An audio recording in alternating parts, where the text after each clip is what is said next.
ఎర్ర సముద్రం దాటేసి అక్కడ నిలబడి చూస్తాను. ఇంకా ఏమైనా వస్తారేమో, ఇంకా ఏమైనా జరుగుద్దేమో, ఏంటి ఇంకా ఏమైనా జరుగుద్దేమో.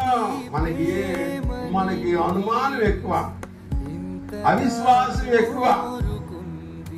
సైతాన్ని కూడా పిలుస్తాం, వెళ్ళిపోతాను రా. సైతాన్ని కానీ పెడతాం, అమ్మో నేను రాలేనమ్మా, నీ చుట్టూ అగ్ని ఉందమ్మా, నేను రాలేనమ్మా. అది రాలేను తల్లి, నాకు మళ్ళీ పడుతుంది, జరిగిపోతుంది, రా రా రా. ఎందుకని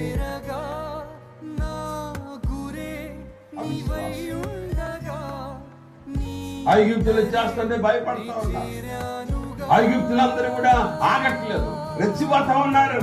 మన జీవితంలో కూడా మనం ప్రార్థన చేసే కొద్దీ శ్రమలు శోధనలు రెచ్చిపోతా ఉంటాయి, పెరిగిపోతా ఉంటాయి. మనం అనుకుంటాం ప్రార్థన చేసే కొద్దీ శోధనలు ఎక్కువైపోతున్నాయి, కష్టాలు ఎక్కువైపోతున్నాయి, దేవుని నమ్ముకున్న కాడి నుంచే నాకు కష్టాలు అని చెప్తా ఉండదు ఒక్కొక్క వచ్చి సాక్ష్యం. ఎందుకంటే దేవుని నమ్ముకున్న కాడి నుంచే బాధలు వస్తున్నాయి అంట. బాధలు రావా? దేవుని నమ్ముకపోతే రావా?